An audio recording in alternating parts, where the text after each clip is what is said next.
దేవుని పిల్లలైన మీకు ప్రభువైన యేసుక్రీస్తు నామములో నా హృదయపూర్వకమైన వందనాలు. మీరు కూడా ఒకరినొకరు వందనాలు తెలియజేసుకునండి. మంచిది, దేవుడు మిమ్మల్ని మీ కుటుంబాన్ని దీవించి ఆశీర్వదించును గాక. ఆయన సన్నిధి సమాధానం మీకు తోడై ఉండి నడిపించి కాపాడును గాక.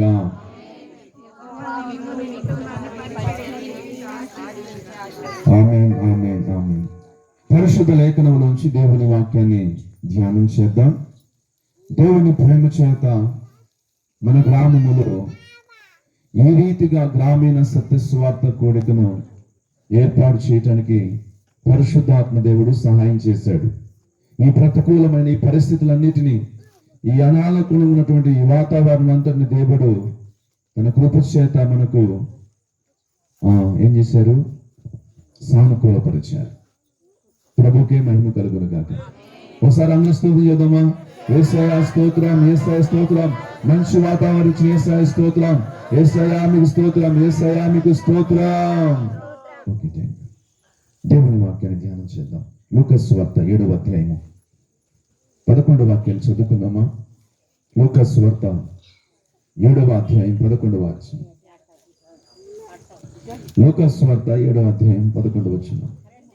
వెంటనే ఆయన నాయనను ఒక ఊరికి వెళ్ళుచుండగా ఆయన శిష్యులను బహు జనసమూహమును ఆయనతో కూడా వెళ్ళుచుండ్రి.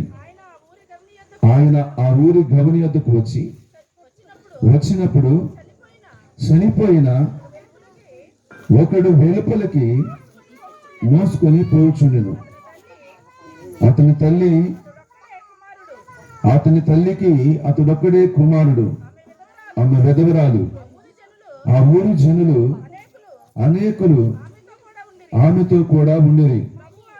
ప్రభు ఆమెను చూసి ఆమె యందు కనికరపడి ఏడవద్దని ఆమెతో చెప్పి దగ్గరకు వచ్చి పాడిన ముట్టుగా మోయిచున్నవారు నిలిచిరి.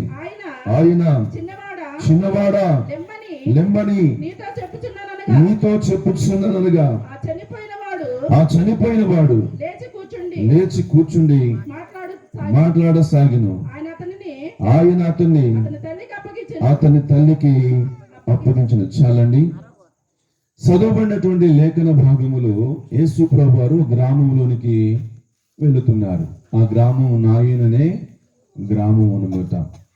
ఆ గ్రామములో ఏం జరిగిందంటే, ఒక తల్లికి ఒక్కడే కుమారుడు, ఆమె విధవరాలు.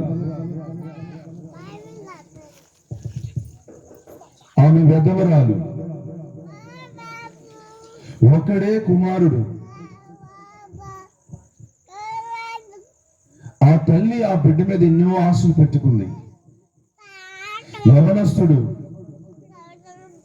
ఆశలన్నీ అతని మీద పెట్టుకుంది. ఉద్ధరిస్తాడని, నాకు నీడగా ఉంటాడు, నాకు తోడుగా ఉంటాడని, నా కష్టాల్లో నా ఆపదల్లో నా కన్న బిడ్డ కాక ఇంకెవరూ లేరు కనుక పైపెచ్చు నేను విధవరాల్ని, భర్త కూడా లేడు, ఉన్న ఒక్కగానొక బిడ్డ అని ఆ బిడ్డ మీద ఆశలు కలిగి పెంచుకుంటుంది. ఆ బిడ్డను అల్లారముద్దుగా చూసుకుంటుంది. ఆ బిడ్డ కొరకే బ్రతుకుతున్నానన్నట్టుగా, నా ఆశలన్నీ నీవే బాబు అన్నట్టు, నువ్వు తప్పక నాకెవరు లేరు బాబు, నా కుమారుడా, నాకున్నది నీవే నానా, నాకెవరు లేరు నాన్న అన్నట్టు ఆ బిడ్డ కొరకై బ్రతుకుతున్నట్టు ఆమె ఆశ అంతా కూడా, ఆమె ధ్యాస అంతా కూడా ఆ బిడ్డ కొరకే ఆలోచించేది. ఆ బిడ్డ కొరకై ప్రయోజకులు చేయాలని, ఆ బిడ్డను ఉన్నతమైన వాడిగా చూడాలని, ఆ కుమారుడి యొక్క స్థితిని చూసి సంతోషించాలని ఆ తల్లి ఆరాటపడుతుంది. ఆ కుమారుడు బాగుండాలని, తన స్థితి బాగుండాలని, ఆ కుమారుడు ఒక ఉన్నతమైన స్థితిలో ఉంటే చూడాలని ఆ కుమారుడు కొరకు కాయా కష్టము చేస్తుంది. శ్రమ పడుతుంది, ఆ బిడ్డను పోషించుకుంటుంది, ఆ బిడ్డను చదివించుకుంటుంది. ఆ బిడ్డ యొక్క స్థితి, రేపు భవిష్యత్తు, నా కుమారుడు ఒక ఉన్నతమైన వాడిగా ఉండాలని ఆశపడుతూ ఉంది. అయితే ఇంతలో ఏం జరిగింది అంటే, ఆ కుమారుడికి ఒక మరణకరమైనటువంటి రోగం వచ్చింది, ఒక మరణకరమైన జబ్బు వచ్చింది. ఆ మరణకరమైన రోగము, ఆ మరణకరమైన జబ్బు అతనికి రావటం వల్ల తల్లి చాలా వేదన పడుతుంది. ఆ బిడ్డ విషయమై తల్లి అంగలారుస్తుంది, ఆ బిడ్డ విషయమై తల్లి ఏడుస్తుంది. ఆ బిడ్డను బ్రతికించుకోవాలని,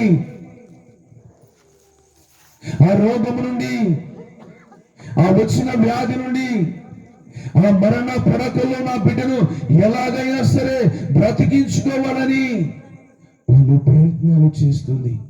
పలు చోట్లకు వెళుతుంది, పలు చోట్లకు తిప్పుతుంది, పలు విధాల ప్రయత్నం చేస్తుంది.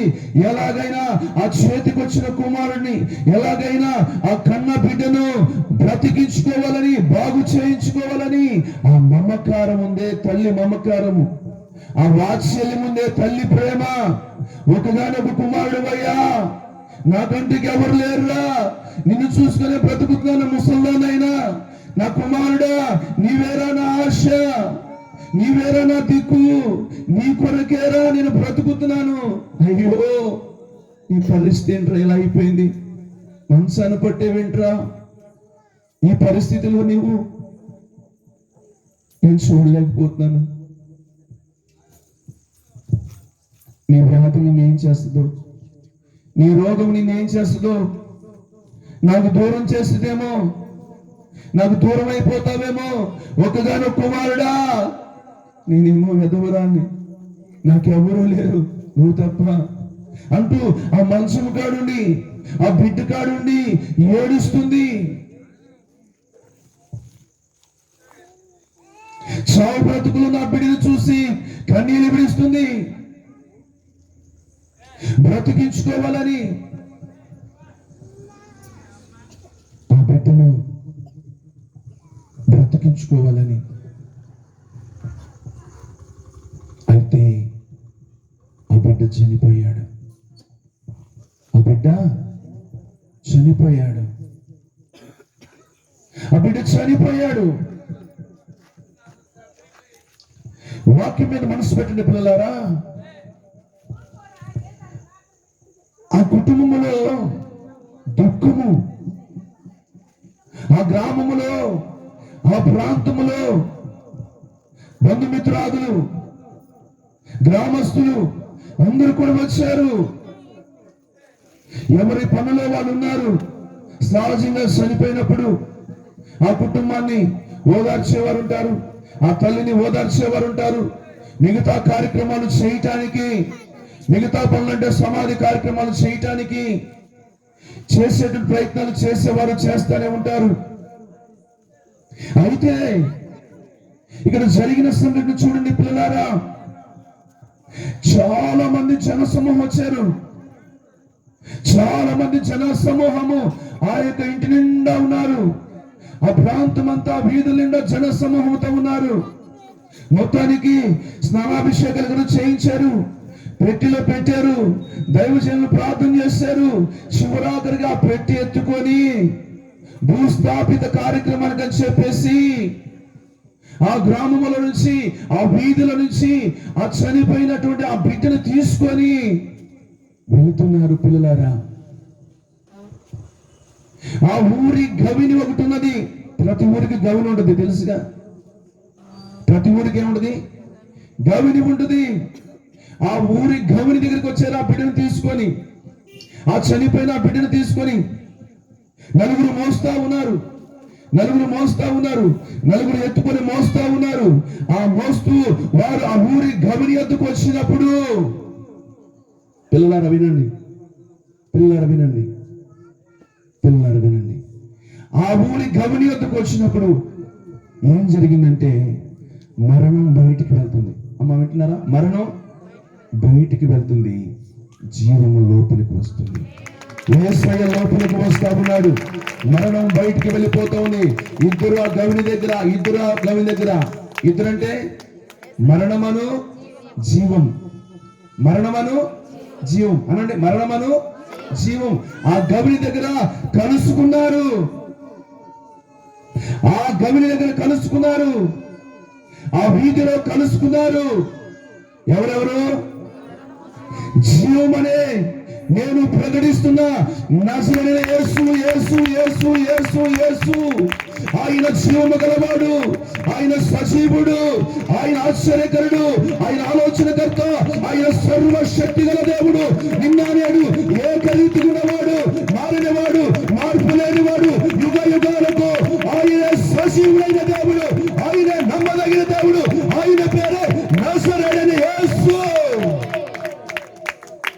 ఆయనలో జీవం ఉన్నది. ఆమేన్. ఆయనలో ఏముంది? జీవం ఉన్నది. ఆ గ్రామముల నుంచి, ఆ గవినిలో నుంచి మరణము బయటికి వెళుతుంది. నేను చదువుమన్నా. జీవము లోపలికి వస్తుంది. బాగా వినండి, మనసు పెట్టండి. జీవము లోపలికి వస్తుంది. జనసంద్రం ఉన్నారు. తల్లి మాత్రము బిడ్డ కోసం ఏడుస్తుంది.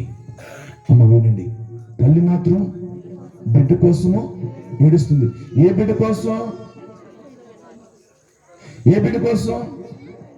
జీవము లేని బిడ్డ కోసం, చనిపోయిన బిడ్డ కోసము ఏడుస్తుంది. పిల్లలారా, ఆ బిడ్డను వెంబడిస్తా ఉంది. అమ్మ వినండి, ఆ బిడ్డను వెంబడిస్తా ఉంది. నా బిడ్డ, నా ఒక్కగానొక బిడ్డ, నా కుమారుడా, నా ఆశలన్నీ నీ పైన పెట్టుకున్నాను కదరా. నిన్ను ఎలా చూసుకోవాలన్నాను అనుకున్నావు?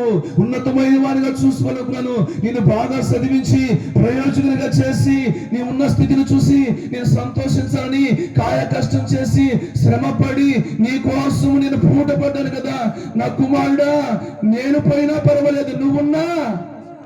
తల్లికి అదే కదమ్మా. అమ్మ, తల్లికి అదే కదా, ఎవరైనా అదే కదమ్మా. అయ్యో నా కుమారుడా, నేను చనిపోయినా పర్వాలేదురా, నీవు చనిపోయావురా, నీవుంటే బాగుండేదిరా. నా కుమారుడా, నిన్ను ఎలాగో చూడాలనుకున్నాను. ఉన్నతమైన వ్యక్తిగా, మహోన్నతమైన వ్యక్తిగా నా కుమారుడు అంటూ ఏడుస్తుంది. ఎక్కి ఏడుస్తుంది. కన్నీళ్ళు విడుస్తా ఉంది. జీవము లోపలికి రాగానే యేసై కనబడుతుంది. ఆ కన్నీరు యేసై కనబడుతుంది. ఆమెను చూసిన ఆయనకు కనికరము కలిగింది. ఆమెను చూసిన ఆయనకు జాలి కలిగింది. ఆమెను చూసిన ఆయనకు దయ కలిగింది. ఆమెను చూసిన ఆయనకు చలించిపోయాడు. ఇక్కడ ఈ రాత్రికాల సమయమందు నా ప్రభు జీవము గలవాడై ఉన్నాడు, కనికరము గలవాడై ఉన్నాడు, దయ కలిగిన వాడై ఉన్నాడు, ప్రేమ కలిగిన వాడై ఉన్నాడు, వాత్సల్యము కలిగిన వాడై ఉన్నాడు. అమ్మా, ఏడవద్దు. ఏంటి? ఏడవద్దు అమ్మా, ఏడవద్దు అని చెప్పి మోషే వాళ్ళతో, అమ్మా నలుగురు మోస్తారుగా, మోషే వాళ్ళతో, బాబు ఇక్కడ ఆగండి, బాబు ఇక్కడ నిలవండి అంటే వాళ్ళు అంటారు, దింపుడు కాలం ఇక్కడ కాదండి. ఏంటి? దింపుడు కాలం ఇక్కడ కాదండి. ఇంకా ముందుకెళ్ళిన తర్వాత మాట్లాడండి. అక్కడ దింపాలి, అక్కడ విలవాలి. తాతాలే, నానమ్మలే, నానాలే, అక్కడని పిలిచేది నా కొడుక అని అక్కడని లేపేది ఇక్కడే కాదండి అన్నాడు. జీవము లోపలికి వచ్చింది. కనికరం చూపుతున్నాడు, కనికర పడుతున్నాడు. తల్లి కన్నీళ్లు చూశాడు, తల్లి ఏడుస్తున్న చూశాడు, తల్లి హృదయ ఆక్రమణ చూశాడు. ఎలాగైనా సరే ఆ బిడ్డను బ్రతికించాలనుకున్నాడు, ఎలాగైనా సరే ఆ బిడ్డను లేపాలనుకున్నాడు, ఎలాగైనా సరే ఆ బిడ్డను బ్రతికించి ఆ తల్లికి అప్పగించాలని, బాబు నిలవండ్రా నాయన అంటున్నాడు, బాబు ఆగండ్రా అంటున్నారు. మరి వీళ్ళేమన్నారు? మాట్లాడండిరా, మేము ఆగం, ఇక్కడ కాదు అక్కడ. ఎక్కడ? అక్కడ దించేది, అక్కడ ఆగేది అని అంటున్నారు. యేసయ్య ఏమో కనికరపడుతున్నాడు, యేసయ్య ఏమో బాగు చేద్దామనుకున్నాడు, యేసయ్య ఏమో బ్రతికిద్దామనుకున్నాడు, యేసయ్య ఏమో లేవనెత్తామనుకున్నాడు. వీళ్ళేమో ఆచార సంబంధమైన వాళ్ళు, వీళ్ళేమో లోక సంబంధమైన వాళ్ళు, వీళ్ళేమో ఎటువంటి వాళ్ళు అంటే మాట్లాడొచ్చుగా, లోకాచారం కలిగినటువంటి వారు, లోక సాంప్రదాయం కలిగినటువంటి వారు. అయితే యేసయ్య అన్నాడు, ఈ వ్యక్తిని బాగు చేయాలని, ఆ బిడ్డను బ్రతికించాలని, ఆ తల్లికి అప్పగించాలని ఆయన కృప చూపబోతున్నాడు. వీళ్ళేమో ఆగట్లేదయ్యా, అడుగులు ముందుకు వెళ్తున్నాయ్యా, నువ్వు నిలబడలేదు, వెళ్ళిపోతా ఉన్నారు. యేసయ్యే ఆ పాడిని ముట్టడంట. యేసయ్యే వారు వెళ్ళిపోతున్నప్పటికీ వారు ముందుకు వెళ్ళిపోతున్నప్పటికీ, వారు నడిచి వెళ్ళిపోతున్నప్పటికీ యేసయ్యే ఆ పాడిని ముట్టి వాళ్ళు నిలిచేలాగా, వాళ్ళు ఆగిపోయేలాగా చేశారు. ఆమేన్, హల్లెలూయా. అప్పుడు వారు నిలిచారు. ఆయన అంటున్నాడు, చిన్నవాడా లెమ్మని నీతో చెప్పుచున్నాను. వెంటనే జీవము కలిగిన వాక్కు అతనిలోకి వెళ్ళింది. జీవము కలిగిన వాక్కు, హలో, యేసయ్య నోటి మాట ఎటువంటిది? జీవము కలిగినది. ఆ జీవము కలిగిన వాక్కు, చిన్నవాడా లెమ్మని నీతో చెప్తున్నాను అనగానే వెంటనే అతడు లేచి కూర్చున్నాడు. చెప్పలు కూడా ప్రభువుని వచ్చింది. అతడు లేచి వెంటనే కూర్చొని మాట్లాడసాగుచున్నాడు. ఆమేన్.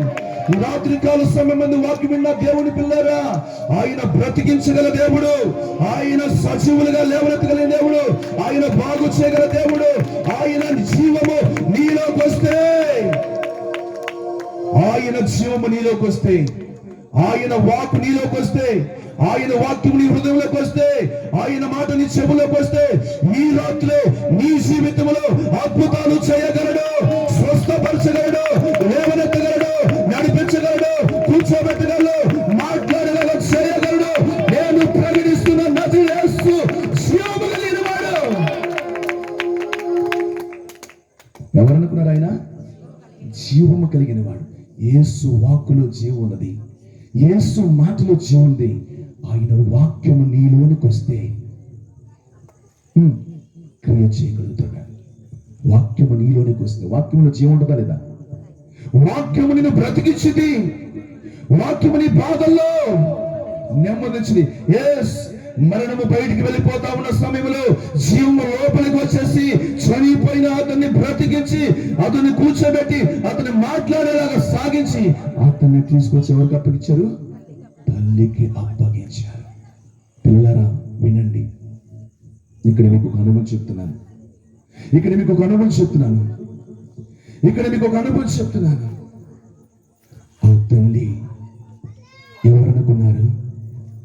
ఆ తల్లి ఎవరనుకున్నారు? జీవము కలిగినది. ఎవరు? జీవము కలిగినది. బాగా వినండి. ఆ తల్లి ఎవరు చెప్పండి? జీవము కలిగినది. ఆ తల్లిలో జీవము ఉన్నది, జీవము కలిగినది. ఆ తల్లి ఎవరో కాదు, సంఘం. ఏంటి? సంఘం ఏం చేయాలి తెలుసా? నశించిపోతున్న వారి పట్ల భారము కలిగి ఉండాలి. ఆమేన్. ఏం కలిగి ఉండాలి? మాట్లాడాలి. ఇప్పుడు ఆ తల్లి తన కుమారుడు పట్ల ఏం కలిగి ఉంది? అమ్మ మాట్లాడండి. ఆ చనిపోయిన కుమారుని కొరకు ఏం ఏడుస్తుంది? భారము కలిగి ఏడుస్తుంది. ఇప్పుడు ఆమెను చూసాక యేసయ్య కనికరపడింది. ఆమె కన్నీళ్లు చూసాక యేసయ్య ఎలాగని బిడ్డను బాగు చేసి బ్రతికించి ఆమెకు అప్పగించాలనుకున్నాడుగా. మాట్లాడాలి. ఇప్పుడు నీకు కూడా నాకు కూడా ఏముండాలంటే, ఆ తల్లికున్న భారం ఉండాలి. ఆ ఒక్కగానొక్క కుమారుడు చనిపోతే ఎలా ఏడ్చిందో అలా నువ్వు ఏడవాలి. ఆత్మల భారము కావాలి. ఆ సన్నిధిలో దేవుని బిడ్డగా, నీ ఒక విశ్వాసిగా, ఒక ఆత్మీయునిగా ఆయన సన్నిధిలో అనేకులు బ్రతకాలంటే, అనేకులు మారాలంటే, అనేకులు రక్షణకి రావాలంటే, అనేకులు ఏం చేయాలి?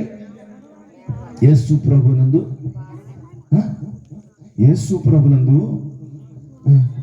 రక్షించబడాలంటే ఏం చేయాలి? తల్లికున్న భారం ప్రతి ఒక్కరికి ఉండాలి. ఆ తల్లి ఏం చేసింది చూడండి అమ్మ, ఆ తల్లి ఏం చేసింది చూడండి అమ్మ, ఆ తల్లి ఏం చేసి చూడండి, అదిగో వెంబడిస్తా ఉంది. ఏం చేస్తుంది? వెంబడిస్తా ఉంది. ఆ తల్లి ఏడుస్తా ఉంది. బాగా వినండి పిల్లలారా, ఈ రాత్రి కాలమందు నీవు నేను కూడా అనేకులను బ్రతికించాలి, అనేకులు బ్రతికించాలి, అనేకులను మార్చాలి, అనేకులు లేవనెత్తాలి, అనేకుల కొరకు అంగలార్చాలి.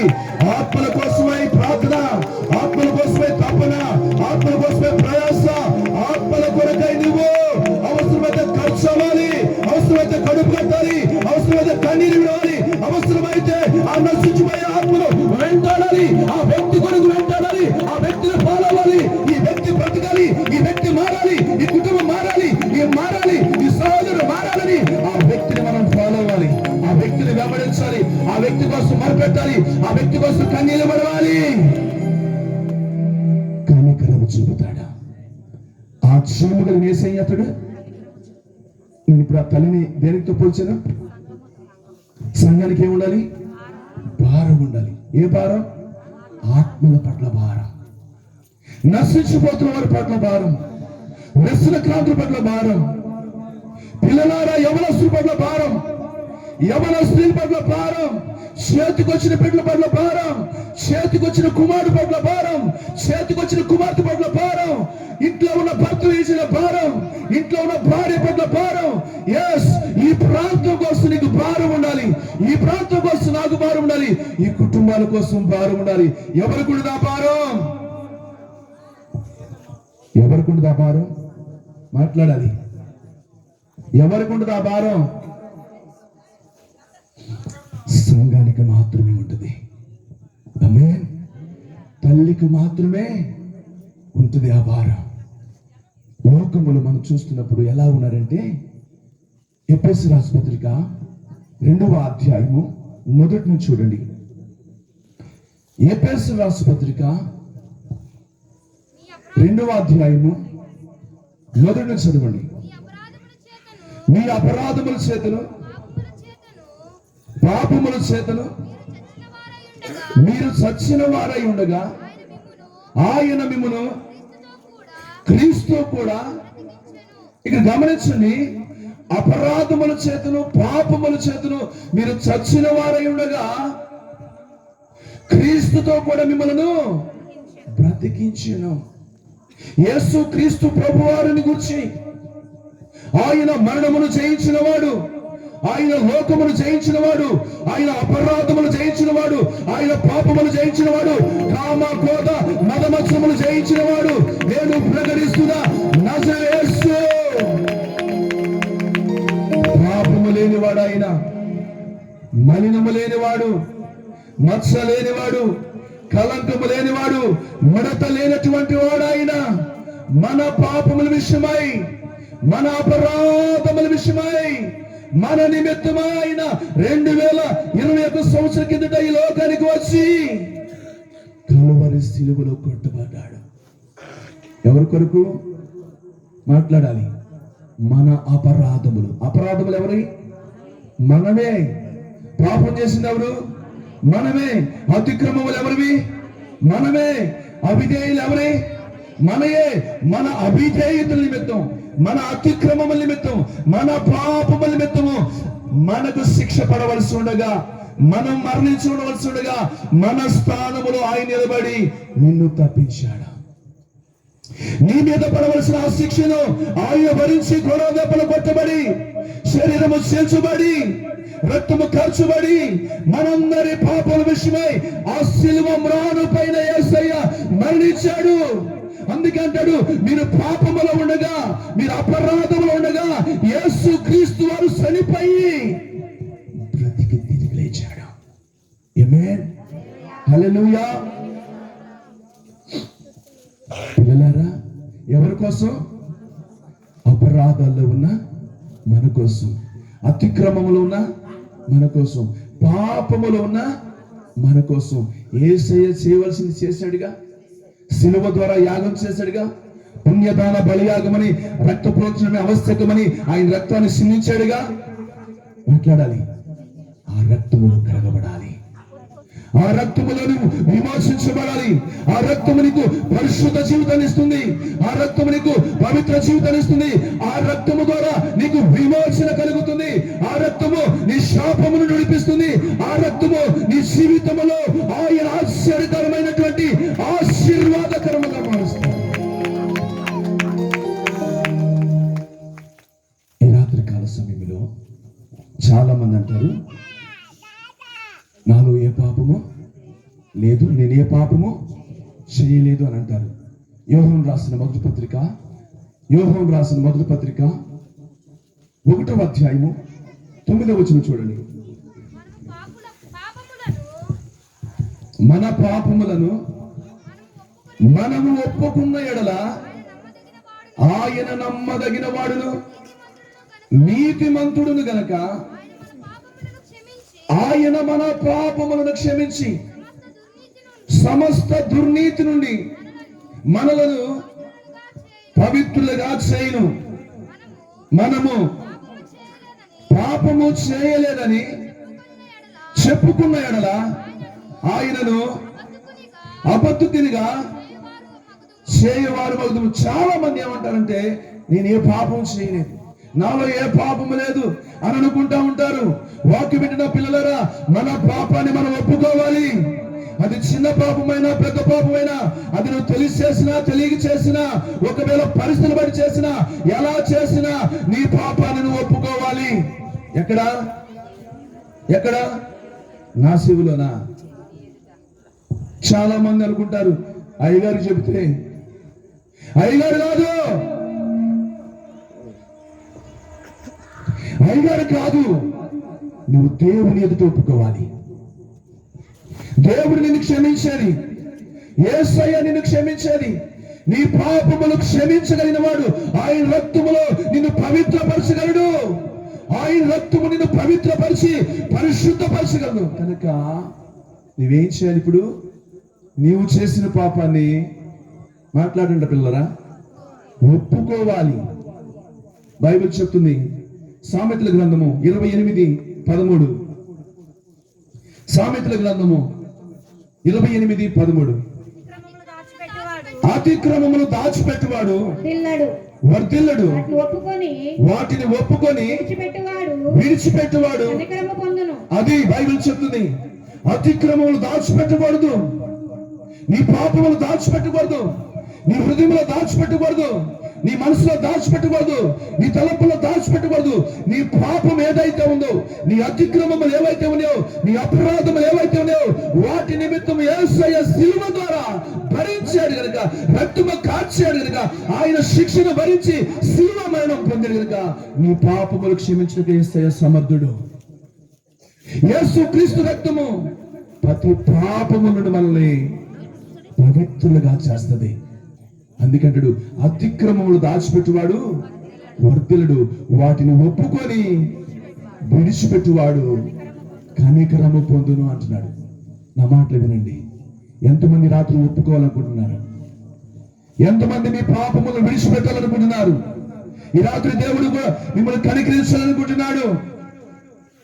నువ్వు తెలిసి చేసినా తెలియక చేసినా, అది చిన్న పాపమైనా పెద్ద పాపమైనా, అది ఘోర పాపమైనా, పాపము పాపమే గనక ఆ పాపాన్ని రాత్రి ఒప్పుకో. యేసయ్య ఎదుట ఆయన పాదముల ఎదుట ఒప్పుకో. ఆ పాపమును బట్టి ఆయన సన్నిధిలో ఒప్పుకుంటే ఆయన నిన్ను పవిత్రపరుస్తాడు, ఆయన నిర్దోషిగా మారుస్తాడు, సమస్త దుర్నీతులను నిన్ను విడిపిస్తాడు, ఆయన నిన్ను కనికరిస్తాడు. ఈ రాత్రి అన్నాడు, నా పాపములు ఎర్రనివైనను ఆయన వాటిని కెంపు వలె హిమము వలె తెల్లనిగా చేయును అంటున్నాడు. ఈరోజు నీ పాపం ఏదైనా కావచ్చు, నీ అతిక్రమం ఏదైనా కావచ్చు, నీ అపరాధం ఏదైనా కావచ్చు, ఈ రాత్రి యేసయ్య నిన్ను పవిత్రపరచాలనుకుంటున్నాడు, నిన్ను పరిశుద్ధపరచాలనుకున్నాడు. పాపము వల్ల వచ్చే జీతం ఏంటి? మరణము. ఆ మరణం అనే దానిలో నుంచి నిన్ను బ్రతికించాలనుకున్నాడు. నశించిపోతూ నిన్ను రక్షించాలనుకుంటున్నాడు. నీకు ఒక పరిశుద్ధ జీవితాన్ని, విలువైన జీవితాన్ని ఆయన ద్వారా, ఆయన రక్తము ద్వారా నీకు అనుగ్రహించాలనుకున్నాడు. కనుక ఈ రాత్రి యేసయ్య ఎదుట నీ పాపాన్ని ఒప్పుకో. యేసయ్య పాదాల దగ్గర నేను పాపిని అని ఒప్పుకుంటే ఆయన నీ పాపములన్నిటినీ క్షమిస్తాడు. యెషయా గ్రంథము 59వ అధ్యాయం మొదటి మాట చదవండి. రక్షింపనేరక ఉన్నట్లు యెహోవా హస్తములు కురుచకాలేదు, విననేరక ఉన్నట్లు ఆయన చెవులు మందము కాలేదు. మీ దోషాలు మీకును మీ దేవునికి అడ్డముగా వచ్చిన. చూసారా, రక్షింపనేరక యెహోవా హస్తములు కురుచు కదండి, విననేరక ఆయన చెవులు మందము కాలేదు. కానీ మీ దోషాలు మీకును మీ దేవునికి అడ్డుగా వచ్చినాయి అంటున్నాడు. ఈ రోజున నీ దోషాలే నీకు అడ్డుగా ఉంటుంది, నీ పాపమే నీకు అడ్డుగా ఉంటుంది. ఆ పాపం అనే గోడ కూలిపోవాలి, ఆ దోషాలు తొలగిపోవాలి. అందుకే ఈ రాత్రి నా దేవుడు చెబుతున్నాడు, ఈ రాత్రి నీతో మాట్లాడుతున్నాడు. మీరు మీ పాపముల చేత అపరాధముల చేత మీరు చచ్చిన వారే ఉండగా క్రీస్తుతో కూడా మిమ్మల్ని బ్రతికించెను. ఆమేన్, ఆమేన్. ఇప్పుడు ఆ కుమారుడు బ్రతికించాడు లేదా? మాట్లాడాలి. ఆ కుమారుడు బ్రతికించాడు లేదా? మాట్లాడలే వెనక. అలాగే ఈ రాత్రి అనేకులకు జీవాన్ని కలుగు చేయాలనుకుంటున్నాడు, అనేకులను బ్రతికించాలనుకుంటున్నాడు. కనుక ఈ రాత్రి మీలో ఉన్న పాపాన్ని విడిచిపెట్టండి, మీ పాపములను యేసయ్యతో ఒప్పుకోండి, మీ అతిక్రమములను ఒప్పుకొని విడిచిపెట్టండి. మీరు కనికరం పొందబోతున్నారు. దేవుడు మీ జీవితంలో కార్యాలు చేయబోతున్నాడు. ఎందుకు అంటే ఆయన కనికరము గల దేవుడు. ఆ తల్లి ఏడిస్తే ఆ కుమారుడిని బ్రతికించలా, ఆ కుమారుడిని లేవనెత్తలా, ఆ కుమారుడు తన తల్లికి అప్పగించలా. ఈ రాత్రి కాల సమయంలో నేను అదే చెప్తున్నాను, ప్రతి ఒక్కరికి ఒక భారం ఉండాలి, బిడ్డల పట్ల భారం ఉండాలి. వారు చెడిపోతున్నారేమో, వాడైపోతున్నారేమో, వ్యసనక్రాంతులు అయిపోతున్నారేమో, ఒకవేళ ఆధ్యాత్మికంగా వారు చనిపోతున్నారేమో, ఆత్మలో జీవము లేని వారు ఉన్నారేమో. తల్లిలో జీవం ఉంది కానీ బిడ్డలో జీవము లేదు. అమ్మా వినండి, ఆధ్యాత్మికంగా చనిపోతున్నారేమో, తల్లిలో జీవం ఉంది కానీ బిడ్డలో జీవము లేదు. ఎప్పుడైతే యేసుక్రీస్తు అనే జీవము లోపలికి వచ్చిందో, యేసుక్రీస్తు వాక్కు లోపలికి వెళ్ళిందో, క్రియ చేయడం ప్రారంభమైపోయింది.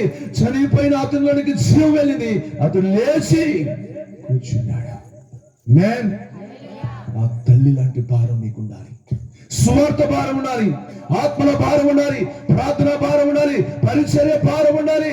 అది ఎవరికై అంటే సంఘానికి, నశించిపోతున్న ఆత్మల పట్ల, వ్యసనక్రాంతుల పట్ల, పాపములో ఉన్న వారి పట్ల. యేసయ్య చేయవలసింది చేశాడు, రక్తము కార్చాడు, ప్రాణం పెట్టాడు, మనుషులందరికీ విడుదల కొరకై విమోచన క్రయధనము చెల్లించాడు. అయితే సంఘంగా ఏం చేయాలి? భార్యగా నువ్వేం చేయాలి? తల్లిగా నువ్వేం చేయాలి? మాట్లాడాలి. ఆ బిడ్డ కోసం ఆ తల్లి మొరపెట్టినట్టుగా, ఏడ్చినట్లుగా నీవు నీ బిడ్డల కోసం మొరపెట్టాలి. వారి మార్పు కోరుకో, వారి భవిష్యత్తు కొరకై ఉన్నతమైన ప్రణాళికలో వారు ఉండాలని. అయ్యో, బిడ్డల విషయంలో ఒక తల్లిగా నీకు భారం ఉండాలి. నీ కళ ఎదుటే చెడిపోతున్నారేమో, నీ కళ ఎదుటే పాడైపోతున్నారేమో, వారి విషయమై అంగలార్చు, వారి విషయమై ప్రార్థించు, వారి విషయమై దేవునికి మొరపెట్టు.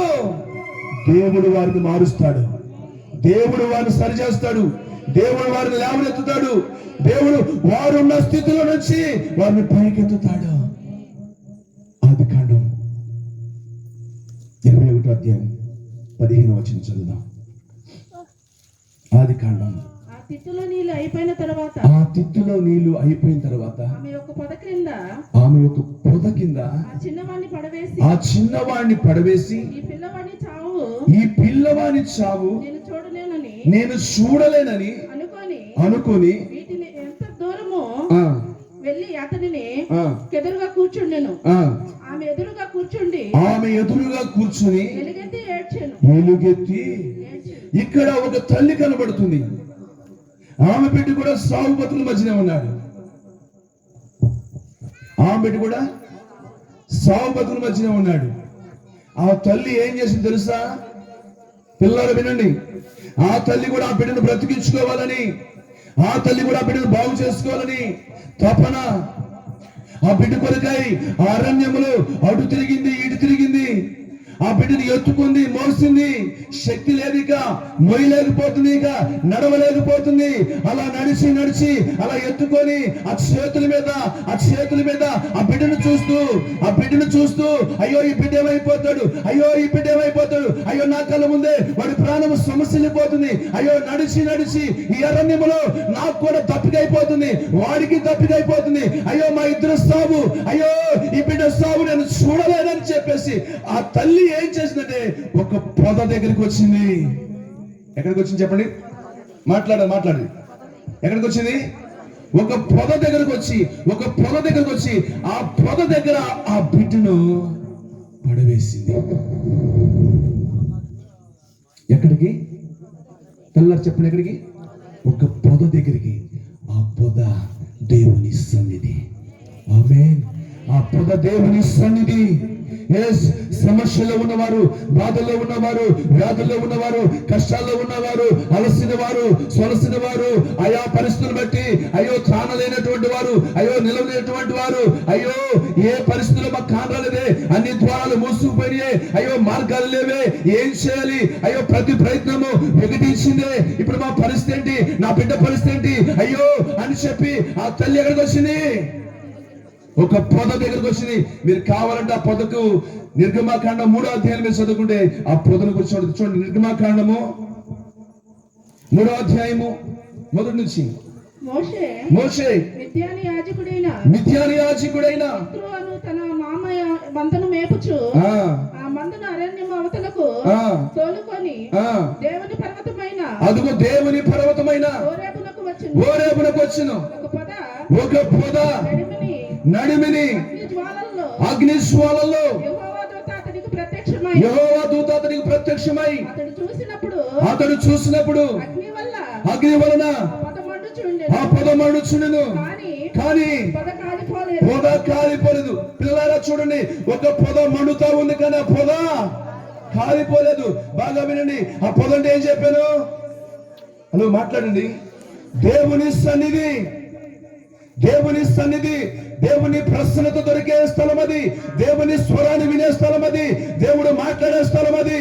అదుగో తన మామ మందైనటువంటి గొర్రెలు మేపుకుంటూ, అదుగో ఆ యొక్క ఇత్రో యొక్క మామ ఆ మంద మేపుకుంటూ అలాగా ఆయన పని ఆయన చేసుకుంటా ఉన్నాడు. ఈలోగా ఏం జరిగింది?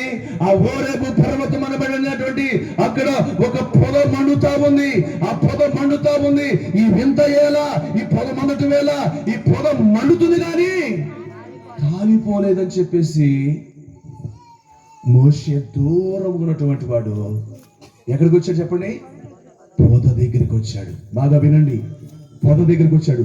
పొద దగ్గరికి వచ్చిన అతనితో దేవుడు మాట్లాడుతున్నాడు. మోషే మోషే అని పిలుస్తున్నాడు. ఆశ్చర్యపోతున్నాడు. పొద ఏమో పచ్చగానే ఉంది. అసలు ఆ పొద మనది ఏమైపోవాలి? కాలిపోవాలి. ఎట్టున్న పొద అట్టగా ఉంది, పచ్చగానే ఉంది, కాలిపోట్ల. అందులో నుంచి ఏమొస్తుంది? ఒక స్వరం, మోషే నీవు నిలుచున్న స్థలము పరిశుద్ధమైన స్థలము, అది నా సన్నిధి, నీ పాదములకు నా చెప్పులు విడిచిపెట్టు. ఆమేన్. ఒక వ్యక్తిని సరి చేసేది ఎక్కడ తెలుసా? మాట్లాడాలి. ఒక వ్యక్తి సరి చేయబడేది ఎలా తెలుసా? దేవుని చేత, దేవుని మాట చేత, ఆయన వాక్యము చేత, ఆయన ఉపదేశం చేత నీ అవిధేయతలు సరి చేస్తాడు, నీ బలహీనతలు సరి చేస్తాడు, నిన్ను ఆయన ఎలాగైనా సరే మార్చుకుంటాడు. ఇప్పుడు మోసేని మార్చేసాడు లేదా? మాట్లాడాలి. మోషే నీ పట్ల ఉన్న ప్రణాళిక ఇది. నువ్వు గొర్రెలు కాయడం కాదు, నా ప్రజలని ఇశ్రాయేలుకు నువ్వు నాయకుడివి. నా ప్రజలు ఐగుప్తులో బానిసత్వంలో బంధకాలు ఉన్నారు, వారిని విడిపించాలి. నువ్వు ఐగుప్తుకు వెళ్ళాలి, నువ్వు ఫరోతో మాట్లాడాలి, నేను నిన్ను వాడుకుంటాను. దేవుని సంకల్పము మోషేకి ఎక్కడ తెలియజేశాడు? మాట్లాడాలి. ఆ పొద దగ్గరే. ఆ పొద ఎలా ఉంది? మండుతున్నది. మండుతుందంటే పరిశుద్ధాత్ముడు ఆ పొదలో మండుతున్నట్లుగా ఆ పొదలో ఒక స్వరము, ఆ పొదలో మోషే మోషే అని పిలవటం, మోషేని దర్శించడం, మోషే స్థితి మారిపోవటం, మోషే అవిధేతలు సరిచేపట్టం, మోషే ఇశ్రాయేలులకు సేవకుడిగా మార్చబడటం. ఆమేన్. ఇప్పుడు ఆ పొద దగ్గరికి వచ్చింది. ఆమేన్. ఎక్కడికి వచ్చి చెప్పండి? ఆ పొద దగ్గరికి వచ్చింది. ఎవరిని తీసుకొని? సావు బతుకుల్లో ఉన్నా ఆ బిడ్డను తీసుకొని. ఎస్, ఈ రాత్రి నీ సమస్య ఏదైనా, నీ రోగం ఏదైనా సరే, నీ కష్టం ఏదైనా సరే, నీ కన్నీళ్ళు ఏమైనా సరే, నువ్వు రావాల్సిన దగ్గరికి మాట్లాడాలి, దేవుని సన్నిధికి. అక్కడే నీకు ఆయన ప్రశ్న దొరుకుతుంది, అక్కడే నీకు ఆయన స్వరాన్ని వినగలుగుతావు. అక్కడే నీ భవిష్యత్ ఏంటి, నీ ప్రణాళిక ఏంటి, నీ ఏర్పాటు ఏంటి, ఉద్యోగమా, వ్యాపారమా, వ్యవసాయమా, నీ స్థితి ఏంటి, నీ వివాహం ఏంటి, నీ భర్త ఏంటి, నీ కల్పన ఏంటి, అసలు నీ లెవెల్ ఏంటి, నీ స్టైల్ ఏంటి, నీ పరిస్థితి ఏంటి, అక్కడే మారిపోయేది. అక్కడే నీ స్థితిని మార్చేది. మోషే స్థితి ఆ పొద దగ్గరే మారిపోయింది. ఎవరు మోషే? గొర్రెలు కాసుకున్నటువంటి వాడు. గొర్రెలు కాయటం కాదు, నీ పట్ల ఉన్న నా ప్రణాళిక ఇది, నీ పట్ల ఉన్న నా ఏర్పాటు ఇది, నువ్వు ఇది చేయాలని మోషేకి ఎక్కడ ఆ ఏర్పాటు తెలియజేసింది? దేవుని ప్రణాళిక ఎక్కడ మోషే తెలుసుకుంది? పొద దగ్గరే. ఆమేన్. హల్లెలూయా. కనుక నీ సమస్య ఏదైనా సరే నువ్వు మోసుకొని రావాలి, తీసుకొని రావాలి. ఎక్కడికైనా బిడ్డలారా? దేవుని సన్నిధికి. అక్కడే నీకు ప్రత్యక్షత దొరుకుతుంది, అక్కడే దేవునితో మాట్లాడే అనుభవం దొరుకుతుంది, అక్కడే దేవుని ప్రసన్నత నీకు దొరుకుతుంది, అక్కడే దేవుని స్వరాన్ని వినగలుగుతావు, అక్కడే కళలో మాట్లాడతాడు, అక్కడే నీకు దర్శనం మాట్లాడతాడు, అక్కడే నీ ఆత్మీయ అంతస్తులో అభిషేకం పొందుతావు, ఆత్మతో నింపబడతావు, అన్య భాషలు మాట్లాడుతావు, దేవుని కృపావరాన్ని పొందుకుంటావు. అక్కడే దేవుని యొక్క ప్రణాళిక ఏంటి, నీ పట్ల ఏర్పాటు ఏంటి, నీ భవిష్యత్ ఏంటి, నీ బిడ్డల భవిష్యత్ ఏంటి, అసలు నీ వివాహం ఏంటి, అసలు నీ గర్భఫలం ఏంటి, అసలు నీ ఉద్యోగం ఏంటి, అసలు నీ వ్యాపారం ఏంటి, అసలు నీ కుటుంబ స్థితి అంటే మొత్తం తేలిపోయేది అక్కడే. సోదిగాడి దగ్గర కాదు, శిల్పస్తుడి దగ్గర కాదు. ఎక్కడ మరి? నిన్ను సృష్టించిన, నిన్ను నిర్మించిన నిర్మాణకుడు నేను ప్రకటిస్తున్నా నజరేయుడైన యేసు దగ్గర మాత్రమే నీ భౌగోళికమైన, నీ కుటుంబ భౌగోళికమైన, నీ పిల్లల భవిష్యత్తు అయినా, నీ వివాహమైన, నీ ఉద్యోగమైన, నీ వ్యాపారమైన, నీ చేతి పనులైన సమస్తమును తెలుసుకోగలిగేది, నీతో మాట్లాడగలిగేది ఆయన ప్రసన్న దొరికే స్థలం అది. హల్లెలూయా. మొత్తానికి ఇప్పుడు ఆ పొద దగ్గరికి వచ్చింది. ఆ పొద అంటే ఏమన్నా చెప్పండి? దేవుని సన్నిధి. ఆ సన్నిధిలో ఆ పొద దగ్గర పడేసి, ఆ పొద దగ్గర పడేసి ఆ బిడ్డ కోసం ఏడుస్తుంది, ఎలుగెత్తి ఏడుస్తుంది. ఎట్ట ఏడుస్తుంది? మీరెందుకు ఏడుస్తారు? మీరెందుకు ఏడుస్తారు? పిల్లలు చెప్పండి, మీరు ఎందుకు ఏడుస్తారు? పరిస్థితులు తగ్గట్టుగా ఏడాలి. ఏంటి? పరిస్థితులు తగ్గట్టుగా ఏడాలి. నీ పరిస్థితులు తగ్గట్టుగా నీ కన్నీరు ఉండాలి. నీ పరిస్థితులను బట్టి నువ్వు ప్రార్థన చేయాలి. నీ పరిస్థితులు తగ్గట్టుగా నువ్వు మోకాలు వేయాలి. నీ పరిస్థితులు తగ్గట్టుగా నువ్వు చేతులు ఎత్తాలి. ఆమేన్. ప్రార్థన పరిస్థితులు మారుస్తుంది, ప్రార్థన స్థితిగతులు మారుస్తుంది, ప్రార్థన యుద్ధాలు నిలిపివేస్తుంది, ప్రార్థన సింహాలను మోయిస్తుంది, ప్రార్థన అగ్నిజ్వాలను చల్లారుస్తుంది, ప్రార్థన నీ స్థితిగతులను మార్చేది, నీ పరిస్థితులు మార్చేది. ఎలుగెత్తి ఏడిస్తే దేవుడు మాట్లాడేది. హల్లెలూయా. ఎలుగెత్తి ఏడుస్తుంటే దేవుడు మాట్లాడతాడు.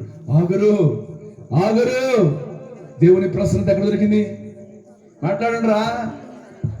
పొద దగ్గర దేవుని సన్నిధిలో. నీవు కూడా నీ బిడ్డను తీసుకొని దేవుని సన్నిధికి రా. నీవు కూడా నీ భర్తను తీసుకొని దేవుని సన్నిధికి రా. నీవు కూడా నీ కోడలు తీసుకొని దేవుని సన్నిధికి రా. నీ కుటుంబం అంతా దేవుని సన్నిధిలో ఉంటే ఆయన నీతో మాట్లాడతాడు. నీ కష్టాల గురించి మాట్లాడతాడు, నీ ఇబ్బందుల గురించి మాట్లాడతాడు, నీ బిడ్డ గురించి మాట్లాడతాడు, నీ భర్త గురించి మాట్లాడతాడు.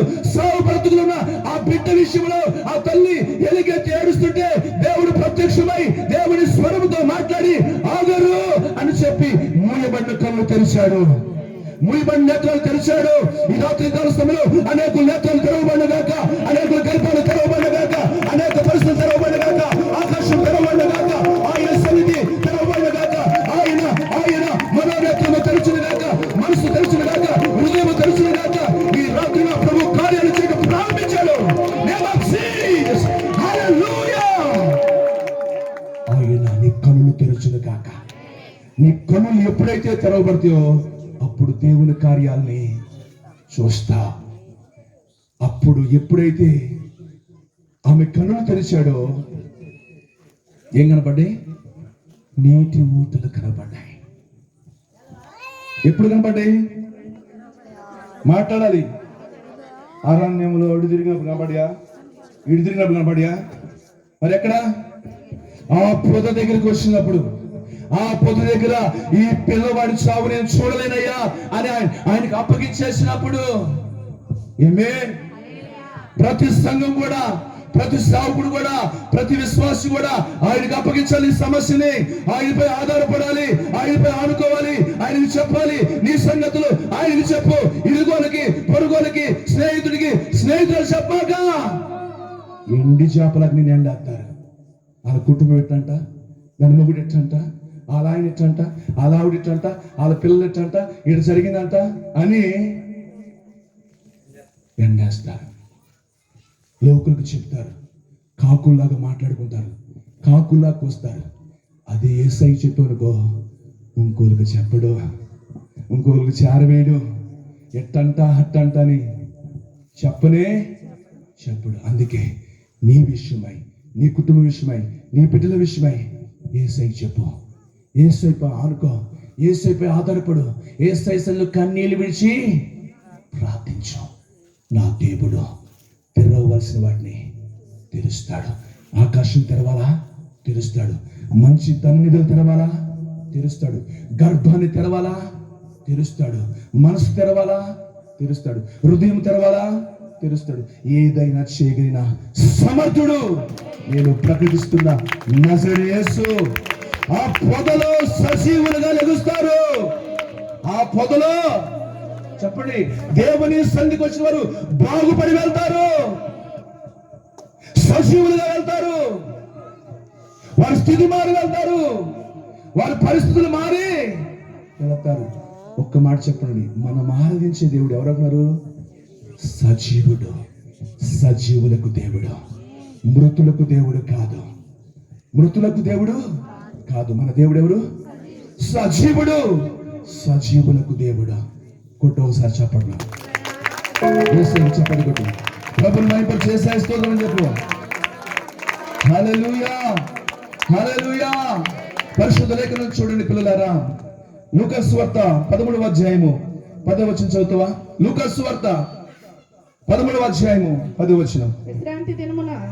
విశ్రాంతి దినమున ఆయన ఒక సమాజ మందిరములో బోధించుచున్నప్పుడు 18 ఏండ్ల నుండి బలహీనపరచు దయ్యము పట్టిన స్త్రీ ఒకటి అచ్చట ఉండెను.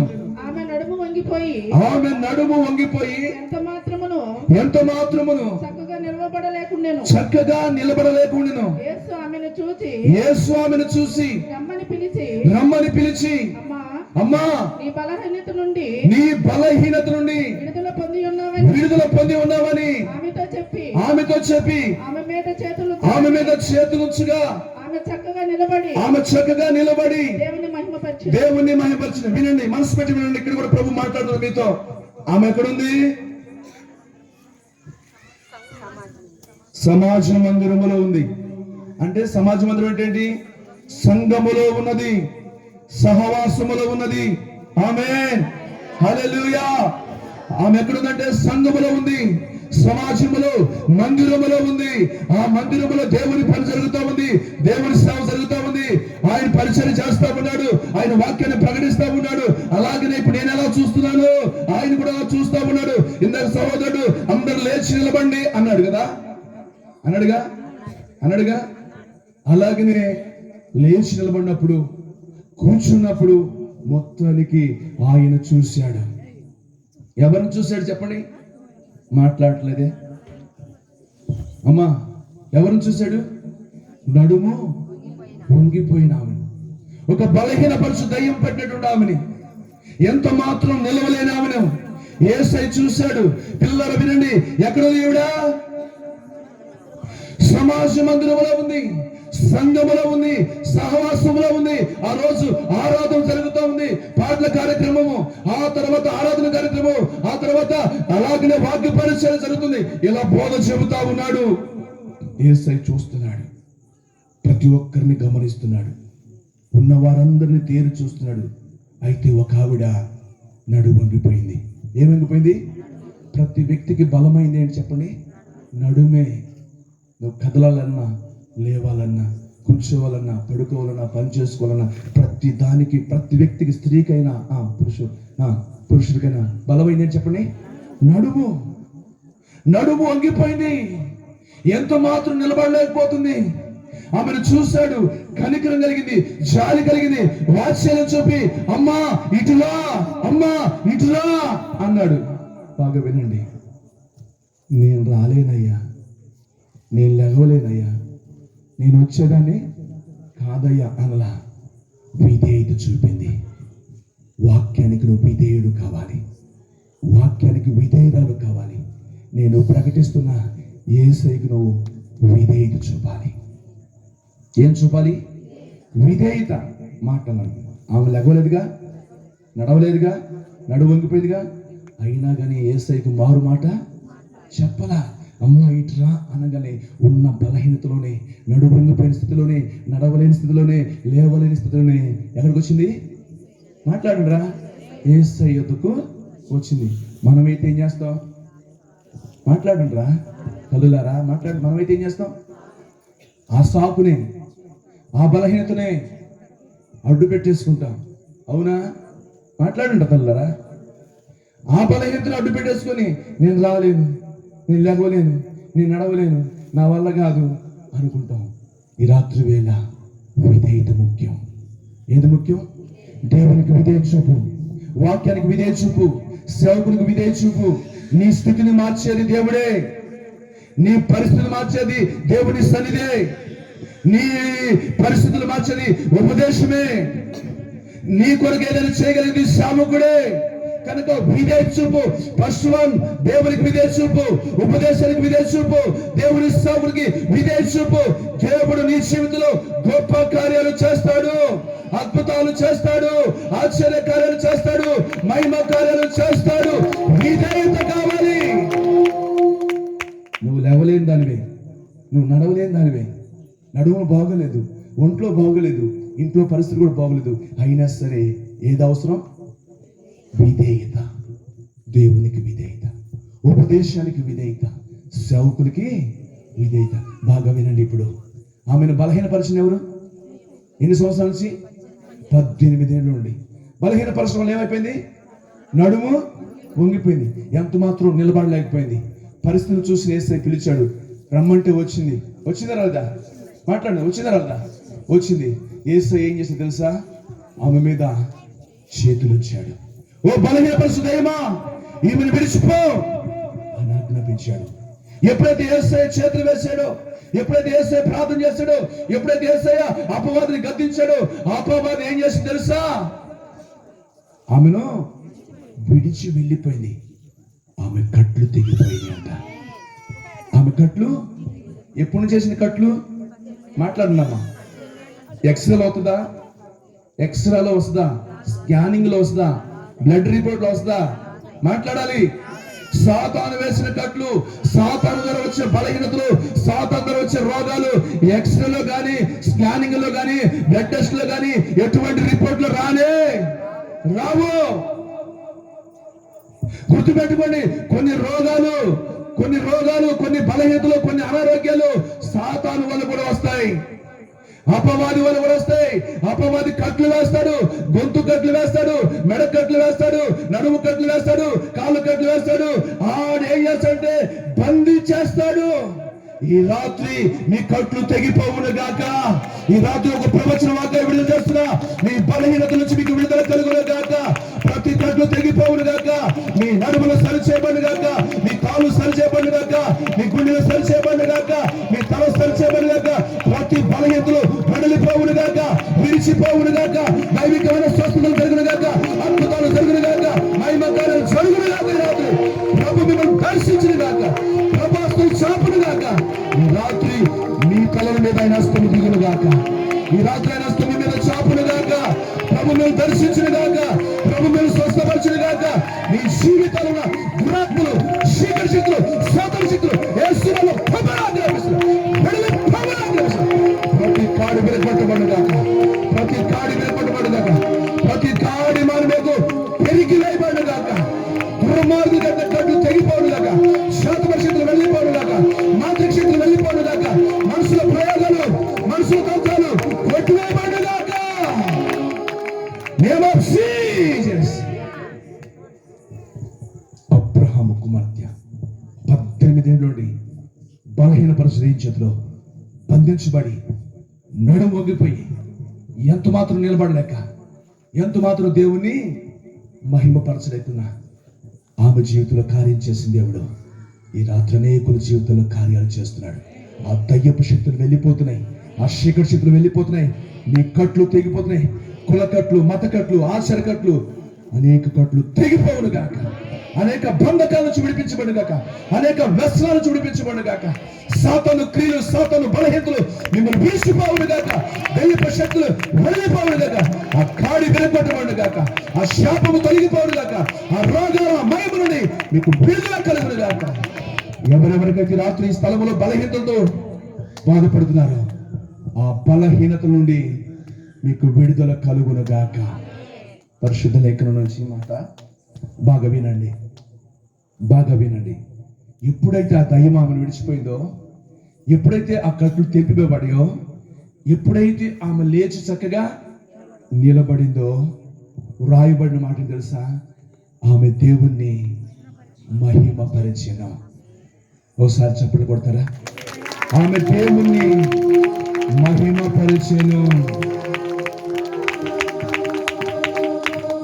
అంతకుముందు ఆమె ఆయన్ని మహిమపరచలేకపోయింది. చక్కగా నిలబడలేకపోయింది. అందరిలాగా చప్పట్లు కొట్టలేకపోయింది. అందరిలాగా చేతులెత్తలేకపోయింది. అందరిలాగా నిలబడలేకపోయింది. అవునా? ఇప్పుడు యేసయ్య ఆమె స్థితిని, ఆమె పరిస్థితిని, ఆమె నడుముని, ఆమెకున్న రోగాన్ని, ఆమెకు ఆ బలహీనపరిచిన దయ్యం నుంచి విడిపించాడు. ఒక మాట చెప్పనివ్వండి, దేవునికి లింగ భేదము, పక్షపాతము, వివక్షత లేదో. స్త్రీ అయిన దేవుణ్ణి ఆరాధించాలి, పురుషుడైన దేవుణ్ణి ఆరాధించాలి. స్త్రీ అయినా చప్పట్లు కొట్టాలి, పురుషుడైన చప్పట్లు కొట్టాలి. స్త్రీ అయినా పాటలు పాడాలి, పురుషుడైన పాటలు పాడాలి. స్త్రీ అయిన వాక్యం చదవాలి, పురుషుడైన వాక్యం చదవాలి. స్త్రీ అయినా ప్రార్థన చేయాలి. దేవుని పని ఎవరైనా చేయొచ్చు. దేవునికి వివక్షత, లింగభేదము లేదు. ఆమె లేచి చక్కగా ప్రభుని మహిమపరిచింది. ఓ స్త్రీ, నువ్వు నీ ప్రభుని మహిమపరచు, నీ దేవుని గణపరచు. నీ శక్తి కొలది దేవుడిచ్చిన స్వరాన్ని, దేవుడిచ్చిన చేతుల్ని, దేవుడిచ్చిన ఆయుష్ని, దేవుడిచ్చిన ఆరోగ్యాన్ని నీవు నీ దేవుని కొరకు వాడు. దేవుని కొరకు వాడు. పాట పాడగలుగుతావా? పాట పాడు. వాక్యం చదవగలుగుతావా? వాక్యం చదువు. ప్రార్థన చేయగలుగుతావా? ప్రార్థన చెయ్యి. నీ దేవుని కొరకు ఏదైనా చెయ్యి. అంతకుముందు చేయలేకపోయిందా లేదా? ఎప్పుడైతే దేవుడు బాగు చేశాడో ఆమె చక్కగా లేచి ప్రభుని మహిమపరిచింది. ఆమె మార్క్స్ వార్త 5వ అధ్యాయం, మార్క్స్ వార్త 5వ అధ్యాయం మొదటి నుంచి కొన్ని మాటలు చదువుకుందాం. మార్క్స్ వార్త 5వ అధ్యాయం కొన్ని మాటలు చదువుకుందాం. సముద్రమును అదరినున్న గెరాసిన దేశమునకు వచ్చిరి. ఆయన దోణి దిగగానే అపవిత్రాత్మ పట్టిన వాడొకడు సమాధిలో నుండి వచ్చి ఆయనకు ఎదురుపడెను. ఎక్కడి నుంచి వచ్చి? సమాధుల నుండి. సమాధుల నుంచి కాదు, ఎక్కడి నుంచి? వాడు సమాధిలో లేడు, సమాధుల్లో నుండి. అర్థమైందిగా? వాడు ఎక్కడున్నాడు? వాడి నివాసం ఎక్కడ? సమాధుల్లో. వాడిని అక్కడ తీసుకెళ్ళింది ఎవరు? వాడిని అక్కడ ఉండేలా చేసింది ఎవరు? అపవిత్రాత్మలు. గ్రామ దేవతలు ఉంటాయి, గృహ దేవతలు ఉంటాయి, వీధి దేవతలు ఉంటాయి, పొలిమేర శక్తులు ఉంటాయి, పిశాచులు ఉంటాయి, ప్రతి దురాత్మ ఆకాశ మండలం మీద ఉన్న దురాత్మలు ఉంటాయి. ఏ వ్యక్తినైనా అలుముకుంటే, ఏ వ్యక్తినైనా ఒకవేళ చోటు దొరికితే ఆ వ్యక్తి జీవితాన్ని, ఆ వ్యక్తుల యొక్క ఆరోగ్యాన్ని పాడు చేసేది దురాత్మలు, అపవిత్రాత్మలు. వారిని ఇంట్లో ఉండనివ్వు, వారి ఇంట్లో మంచిగా ఉండనివ్వు, ఇంట్లో మంచిగా వారి నివాసం చేయనివ్వు. ఈ వ్యక్తి జీవితాన్ని పాడు చేస్తున్నాయి. ఈ వ్యక్తికి అపవిత్రాత్మలు పట్టి ఉన్నాయి. యవనస్తుడే, పడుచువాడే, కానీ ఇతనికి ఉన్నటువంటి యొక్క పరిస్థితులు బట్టి ఇతను ఎక్కడ ఉంటున్నాడంట? సమాధులలో.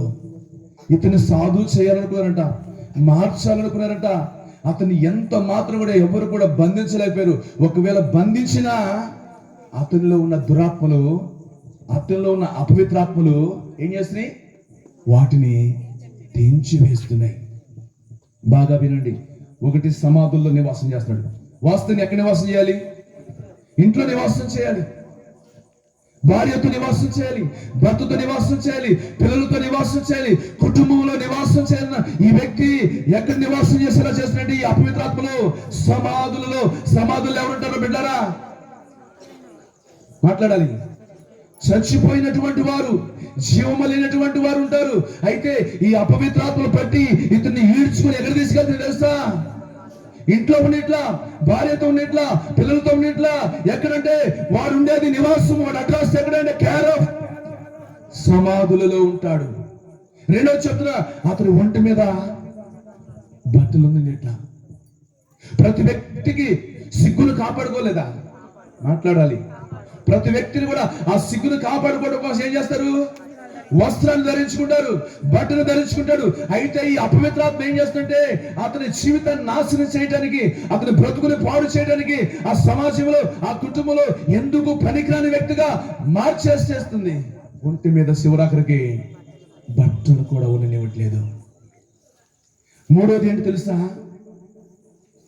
తన్ను తాను గాయపరుచుకునేలా చేస్తుంది.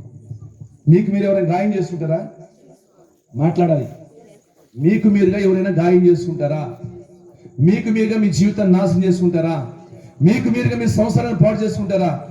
మీకు మీరుగా మీ భవిష్యత్తుని పాడు చేసుకుంటారా? ఈ రోజు భవిష్యత్తును పాడు చేసేది ఎవరు తెలుసా? జీవితాలను పాడు చేసేది ఎవరు తెలుసా? సంవత్సరాలు పాడు చేసేది ఎవరు తెలుసా? చెప్పండి ఎవరు? అపవిత్రాత్మలు. అపవిత్రాత్మలు ఏలుబడి చేస్తున్నాయి. గ్రామాల్లో ఏలుబడి చేస్తున్నాయి, పట్టణాల్లో ఏలుబడి చేస్తున్నాయి, దేశాల్లో ఏలుబడి చేస్తున్నాయి, అనేక కుటుంబాల్లో ఏలుబడి చేస్తున్నాయి. అనేక మంది యవనస్తులు, అనేక మంది యవన స్త్రీలు, అనేకులలో అవి ఏలుబడి చేస్తూ వాళ్ళ జీవితాలని, వాళ్ళ భవిష్యత్తుని విచ్ఛిన్నం చేస్తా ఉన్నాయి. అనేక జీవితాలను నాశనం చేస్తున్నాయి. అనేకుల్ని వస్త్రం లేకుండా చేస్తున్నాయి. వారి జీవితం నాశనం చేసుకునేలాగా, వారికి వారే గాయపరుచుకునేలాగా, వారికి వారే తమ చేతులారా వారి జీవితాల్ని పాడు చేసుకునేలాగా చేస్తున్నాయి. ఆ గెరసీ ప్రాంతానికి ఎవరు వెళ్ళారు? మాట్లాడిన తల్లరా, జీవం వెళ్ళింది. ఆమేన్. ఏం వెళ్ళింది? జీవం వెళ్ళింది. సర్వశక్తి గల దేవుడు వెళ్ళాడు. ఆమేన్. ఆయన సర్వశక్తి గల దేవుడు కనుక ఆయన ముందు ఏ శక్తులు నిలవు, ఏ అపవిత్రాత్మలు నిలవు, ఏ దురాత్మలు నిలవు, ఏ శాటుబడి శక్తులు నిలవు, ఏ మాంత్రిక శక్తులు కూడా నిలవు. ఆయన సర్వశక్తి గల దేవుడు. ఆయన సర్వశక్తి గల దేవుడు. ఏ శక్తులు కూడా ఆయన ఎదుట నిలబడండి, ఏ దురాత్మలు కూడా ఆయన ఎదుట నిలబడమండి. వెంటనే సాగిలపడి దావీదు కుమారుడా, నజరేసు నాతో నీకేం పని? కాలం రాకమునిపే వచ్చేసేవేంటి అని చెప్పేసి, ఇదంటే నా ప్రభు అంటున్నాడు, ఆ మనుషుని విడిచిపెట్టి వెళ్ళిపో, ఆ యవనస్తుని విడిచిపెట్టి వెళ్ళిపోమని ఆజ్ఞాపిస్తున్నా, వెళ్ళిపో అని ఆజ్ఞాపించాడు. పిల్లలారా వినండి. ఎప్పుడైనా సరే మన జీవితాన్ని నాశనం చేసేది, మీ పిల్లలను నాశనం చేసేది, యవనస్తులను నాశనం చేసేది, యవనస్తులను నాశనం చేసేది, వారి జీవితాలు నాశనమైనా చేసేది ఎవరు తెలుసా? అపవిత్రాత్మలు, దురాత్మలు, చీకటి శక్తులు. కానీ మన జీవితాలను బాగు చేసేది ఎవరు తెలుసా? మీ యవనస్తులు బాగు చేసేది ఎవరు తెలుసా? మీ యవన పిల్లలు బాగు చేసేది ఎవరు తెలుసా? మీ కుటుంబాలు బాగు చేసేది ఎవరు తెలుసా? యేసయ్య. ఆమేన్. ఇందుకే యేసయ్య అడిగిన ఒక మాట, వారియో ఎవరు నువ్వు, ఏంటి నీకు అధికారము అని చెప్తుంది. మేము చాలా, ఎంతమంది, చాలా అనేకం. ఎప్పుడైతే యేసయ్య గద్దించాడో అవన్నీ కూడా అతన్ని విడిచి పందుల్లోకి వెళ్ళిపోయినాయంట. అతడు స్వస్థతుడై, అతడు బాగుపడి, అతని స్థితి మారి వస్త్రములు ధరించిన వాడై యేసయ్యను వెంబడించాడు. ప్రభువుకు చప్పట్లు కొట్టి ప్రభువును వెంబడించాడు. హల్లెలూయా, హల్లెలూయా, హల్లెలూయా. ఈ రాత్రి కాల సమయములో తను గాయపరుచుకునేవాడు మారడలేదా? వస్త్రహీనుడిగా తిరిగేటువంటి వాడు మారడలేదా? సమాధుల్లో నివాసం చేసేవాడు మారడలేదా? ఇప్పుడు ఎక్కడ నివాసం చేస్తున్నాడు అంటాడు? కుటుంబంలో నివాసం చేస్తున్నాడు. ఇప్పుడు ఎవరితో వెంబడిస్తున్నాడు? యేసయ్యను వెంబడిస్తారు. ఈరోజు మీ పిల్లలు, మీ యవన పిల్లలు, మీ యవన కుమార్తెలు, మీ కుటుంబంలో ఉన్నవారు, వారి పరిస్థితులు పాడైపోవడానికి కారణం ఏంటి గమనించావా? వారు మాట వినకపోవడానికి కారణం ఏంటి గమనించావా? ఒక మాట చెప్పనా వద్దా? మాట్లాడండి. ఈ అపవిత్రాత్మలు ఆ మనుషుల్ని, ఆ యవనస్తుల్ని, లేకపోతే ఆ భర్తను, లేకపోతే ఆ కుటుంబంలో ఉన్న వారిని స్వాధీనం చేసుకుని బంధించి కట్టిపడతలే లేదా? మాట్లాడాలి, అవునా కదా? వాటి నుంచి ఎవరు విడిపిస్తున్నారు చెప్పండి? యేసయ్య విడిపిస్తున్నాడు. అయితే ఇప్పుడు కొత్తగా ఒక టెక్నాలజీ ఏర్పాటు చేసింది. ఎవరు? సైతాను. ప్రతి ఒక్కరికి ఒక స్మార్ట్ ఫోన్ ఉంటుంది. ప్రతి ఒక్కరికి ఒక సెల్ ఫోన్ ఇస్తుంది. సెల్ ఫోన్ తో కట్టేసింది. ఎలా వింటున్నారా? సైతం ఎంత తెలివి మారిందో, ఎంత తెలివి వినిపించవా? ఇప్పుడున్న టెక్నాలజీ బట్టి ప్రతి ఒక్కరి చేతిలో ఉంది. భార్యకు ఒక ఫోను, భర్తకు ఒక ఫోను, కొడుకు ఒక ఫోను, అమ్మాయికి ఒక ఫోను, ఇంట్లో ఉన్న ప్రతి ఒక్కరికి ఫోన్లే. ఎట్లా కట్టేసిందంటే అట్లా కట్టేసింది సైతాన్. ఫోన్లతో కట్టిపడేసిందండి. దేంతో? మాట్లాడని. ఫోన్లతో కట్టిపడేసింది. ఇంట్లోనంట తండ్రి ఆ ఫోన్లోనే పడిపోయాడు, తల్లి ఆ ఫోన్ పిచ్చిన పడిపోయింది. తండ్రిని ఫోన్ కట్టేసింది, తల్లిని ఫోన్ కట్టేసింది. బాగా వినండి. ఆ పిల్లలు అన్నారు, ఏంటి అమ్మా నాన్న మనకన్నా ఎక్కువగా దేన్ని ఇష్టపడుతున్నారు? పద్దాకలు దేంతో గడుపుతున్నారు? ఫోన్తోనే గడుపుతున్నాడు. డాడీ మమ్మీ కూడా ఫోన్తోనే. అసలు మనతో గడపట్లేదు ఏంట్రా తమ్ముడా? చెల్లి మమ్మీ డాడీ అసలు మనతో గడపట్లేదు ఏంటి? 24 గంటలు కూడా మమ్మీ ఒక ఫోన్ తీసుకుని ఆమెకి ఇష్టం వచ్చినట్టు ఆమె చేసుకుంటుంది. డాడీ వాళ్ళకి ఇష్టం వచ్చినట్టు వాళ్ళు ఫోన్ చేస్తున్నారు. అసలు మనతో గడపట్లేదు ఏంటి అని పిల్లలు బాధపడుతున్నారంట. తల్లిదండ్రులు వాళ్ళారా, మీరు మీ పిల్లలతో గడపండి. ఆమేన్. సరే, మొత్తానికి స్కూల్లో ఆ యొక్క పిల్లలకి, అరే మీరు ఏమవ్వాలనుకుంటున్నారు, మీ కోరిక ఏంటి, అసలు మీ ఆశ ఏంటి, రాసి ఇవ్వండిరా అని అన్నారంట టీచర్ గారు. అప్పుడు ఒక పిల్లవాడు, నేను స్మార్ట్ ఫోన్ అవ్వాలని కోరుకుంటున్నానంట. విన్నారా తల్లులారా? ఏం రాశాడు సిప్లో? ఒకడేం డాక్టర్ అవ్వాలని, ఒకడేం ఇంజనీర్ అవ్వాలని, మరొకడు అవ్వాలని. వీడే రాశాడు. ఎందుకు అలా రాశాడు? అట్టన్నా ఆ సెల్ ఫోన్ ఎలాగైతే ప్రేమిస్తుందో ఆ ఫోన్ లాగానే మారితే అని. ఈ రోజుని గమనించండి, సెల్ ఫోన్ కట్టేస్తుందండి. పబ్జీ గేమ్ అని, ఇంకేం గేమ్లు మాట్లాడండి. ఏంటయ్యి? అబ్బో ఒక్కళ్ళు చెప్పట్లా. మీకు తెలీదా? నాకు తెలియదు. వాళ్ళకి తెలిసింది. చాలా మంది సెల్ ఫోన్ కట్టేసింది, బంధించేసింది. పని పాట లేదు, చదువు లేదు, కాలేజీ లేదు. వాళ్ళ జీవితాలను పాడు చేసుకుంటున్నారు. వాళ్ళు తను గాయపరుచుకున్నారు. ఆ సెల్ ఫోన్ లో పడిపోయి ఏం గేమ్లమ్మయ్యే? ఆ పబ్జీ గేమ్లు, ఆ షాటింగ్ లో పడిపోయి, ఆ సెల్ ఫోన్ వ్యవహారంలో పడిపోయి, ప్రేమ ముసుగులో పడిపోయి, ఎవరో నవ్వారని, ఎవరినో ప్రేమించారని, ఎవరినో మోసం చేసి ఏదో ఒక రకంగా జీవితాలు పాడు చేసుకుంటున్నారు. యవన పిల్లలు చెడిపోతున్నారు. యవన పిల్లలు పాడైపోవడానికి సెల్ ఫోన్ కారణమైపోయింది. సెల్ ఫోన్ వల్ల పాడైపోతున్నారు. ఈ రాత్రి కాల సమయంలో తల్లిగా ఒక బాధ్యత కలిగి, తండ్రిగా ఒక బాధ్యత కలిగి మీ పిల్లల కోసం దేవుని స్థలంలో మొరపెట్టండి. వారి విడుదల కొరకై అపవిత్రాత్మలు వెళ్ళిపోయినట్లుగా, వారి జీవితాలు బాగుపడినట్లుగా, వారి జీవితాలు సరిచేయబడినట్లుగా మీరు మొరపెట్టండి. మీ పిల్లల భవిష్యత్తు బాగుండాలని, యవనస్తులలో మార్పు కావాలని, యవనస్తులలో మార్పు కావాలని మీరు కోరుకోండి. ఆమేన్. చివరిగా నా ముగింపు మాటలో లూకా సువార్త 19వ అధ్యాయము 5వ వాక్యం చదువుతారా? ఇది నా ముగింపు మాట. లూకా సువార్త.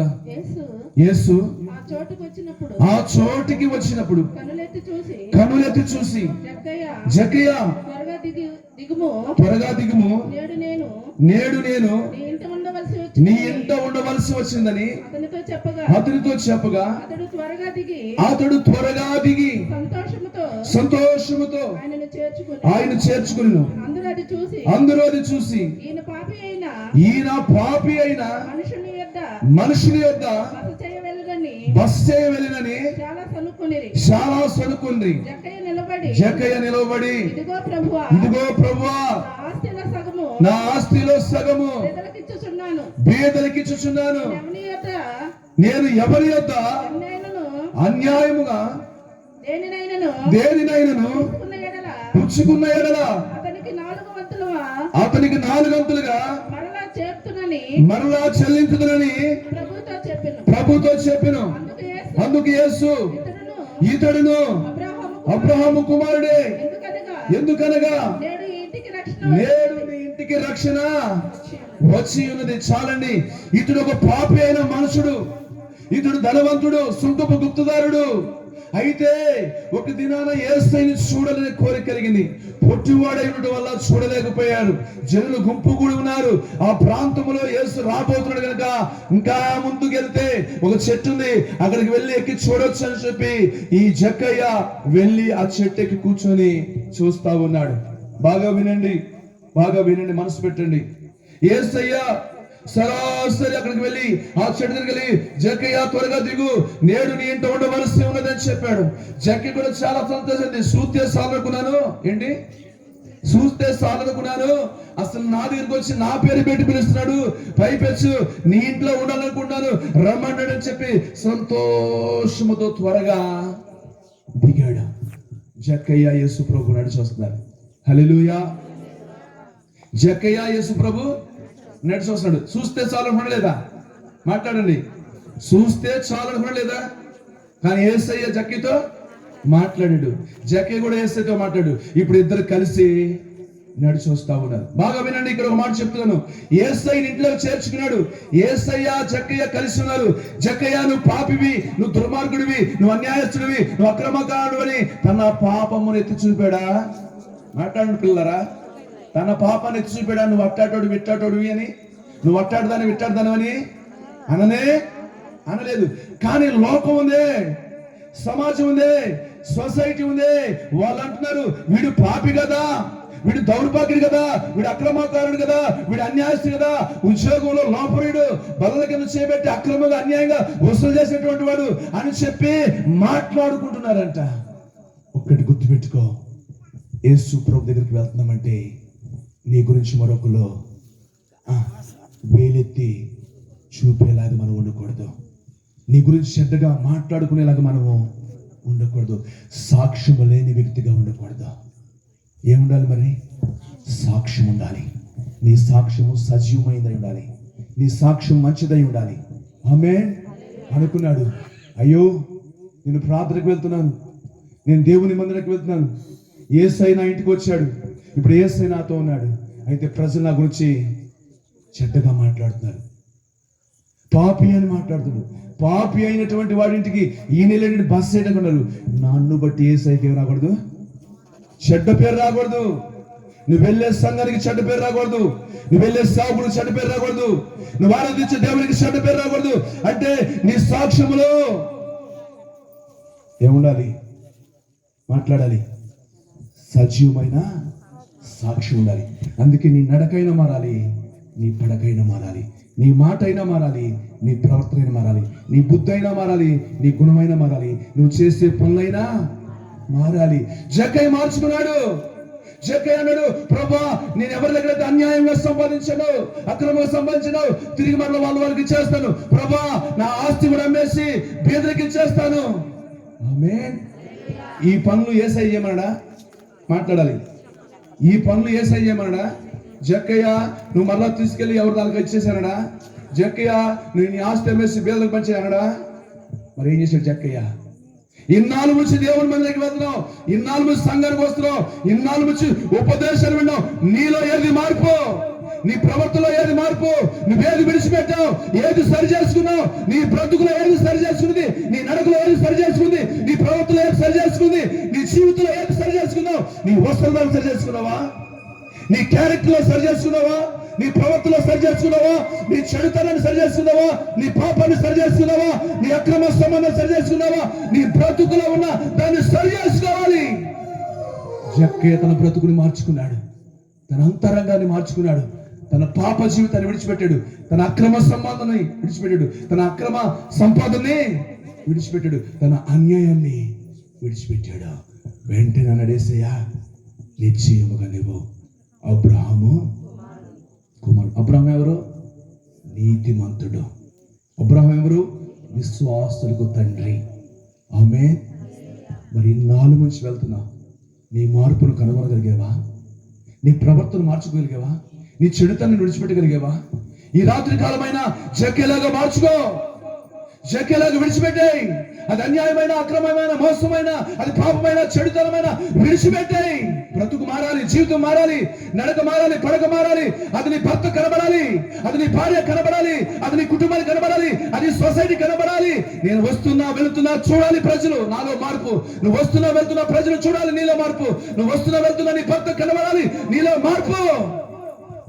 మారిన జీవితం దేవునికి కావాలి, మారిన మనసు దేవునికి కావాలి, మారిన బ్రతుకు దేవునికి కావాలి. ఎంతకాలం వెళ్ళామన్నది కాదు, ఎన్ని రోజులు వెళ్ళామన్నది కాదు. ఈ భక్తిలో మార్పు కావాలి, నీ ప్రవర్తనలో మార్పు కావాలి, నీ హృదయంలో, నీ అంతరంగంలో మార్పు కావాలి, నీ మనసులో మార్పు కావాలి, నీ నడక పడకలో మార్పు కావాలి. ఆ మారిన జీవితం యేసయ్యకి కావాలి, ఆ మారిన హృదయం యేసయ్యకి కావాలి. మారిన నీ బ్రతుకుని బట్టి అంటాడు, మారిన నీ బ్రతుకుని బట్టి అంటాడు, మారిన నీ మనసును బట్టి, మారిన నీ అంతరంగం బట్టి అంటాడు, నేడే నీ ఇంటికి రక్షణ. మారు మనసు లేకపోతే జీవితం కాదు, మార్పు లేకపోతే బ్రతుకు కాదు. మారిన జీవితాన్ని సమాజానికి చూపించు. నీ గురించి చెడ్డగా చెప్పుకోకుండా సరి చేసుకో, నీ గురించి చెడుగా మాట్లాడుకోకుండా సరి చేసుకో, నీ గురించి గుసగుసలాడకుండా సరి చేసుకో, నీ గురించి సనుక్కోకుండా సరి చేసుకో. వారెవరైనా కావచ్చు, బయట వారు కావచ్చు, ఇంట్లో వారు కావచ్చు, వెలుపల వారు కావచ్చు, నీకెక్కడైనా సరే సాక్ష్యం ఉండాలి. ఇంత బయట వెలుపట సంఘంలో సమాజంలో సాక్ష్యం ఉండాలి. అందుకే ఏమన్నాడు ఇప్పుడు అబ్రహాము? అబ్రహాం అంటే ఏం చెప్పాను? నీతిమంతుడు. అబ్రహాము కుమారుడు అంటే ఇప్పుడు జక్కయ్య ఎవరు? నీతిమంతుడు. అబ్రహాము విశ్వాసులకి తండ్రి. ఇప్పుడు జక్కయ్య ఎవరు? విశ్వాసి. ఇప్పుడు జక్కయ్య ఇంటికి ఏమొచ్చింది? రక్షణ.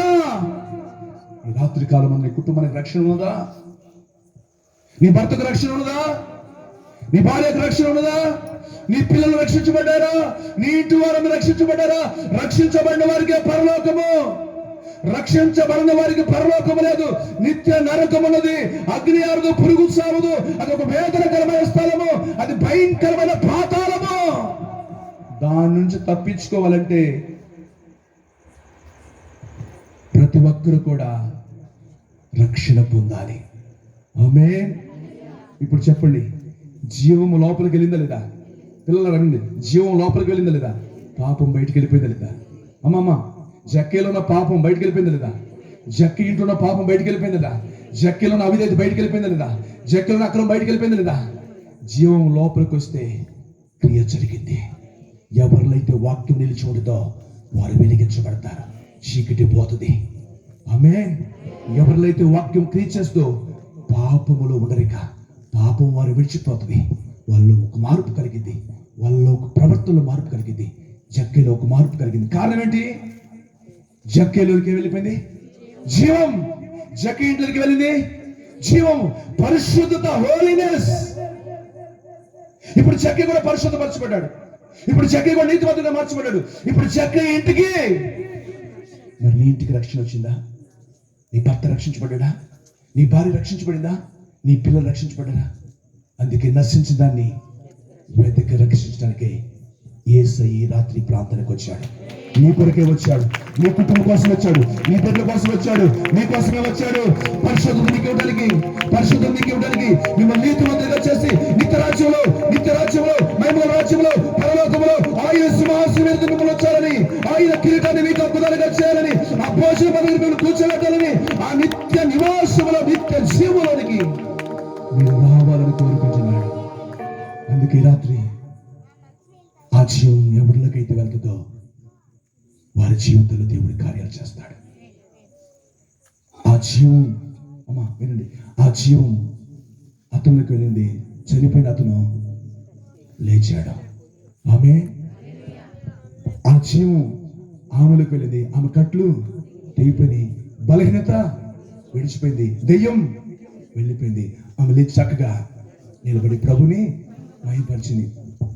బాగా వినండి, ఆ జీవం ఆమెలోకి వెళ్ళింది. కళ్ళు తెరవబడ్డాయి, నీటి ఊటలు చూసింది. బిడ్డ ఆమె తాగి ప్రాణాలు తెప్పరిల్లారు.